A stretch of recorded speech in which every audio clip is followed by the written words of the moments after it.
నేటి పునీతులు ముగ్గురు జ్ఞానులు.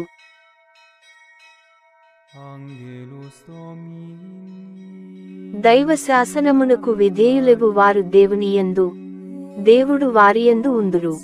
సోమవారం, జనవరి 6, 2025. మొదటి పఠనం. పునీత యోహాను వ్రాసిన మొదటి లేఖ 3వ అధ్యాయం 22 నుండి 24 మరియు 4వ అధ్యాయం 1 నుండి 6 వచనాలు.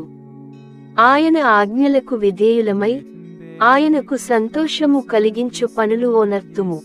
కావున మనము కోరు సమస్తమును ఆయన నుండి పొందెదము.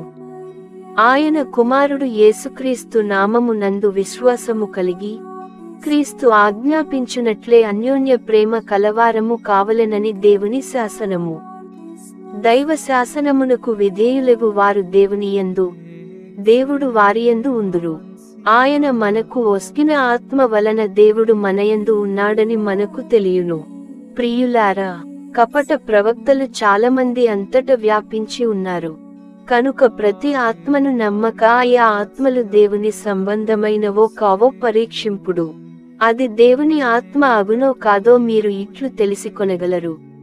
యేసుక్రీస్తు మానవ శరీరము ధరించి వచ్చనని ఒప్పుకొను ప్రతి ఆత్మ దేవుని సంబంధమైనది. కాని క్రీస్తును గూర్చి ఈ విషయము అంగీకరింపని ప్రతి ఆత్మ దేవుని సంబంధమైనది కాదు.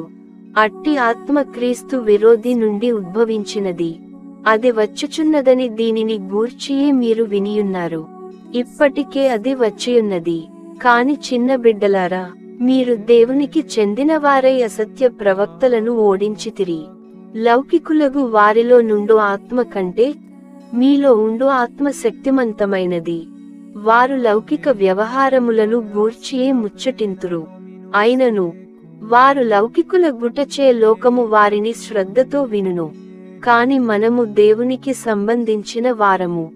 దేవుని ఎరిగిన ప్రతి వ్యక్తి మనలను వినును. దేవుని సంబంధము లేనివాడు మనలను ఆలకింపుడు.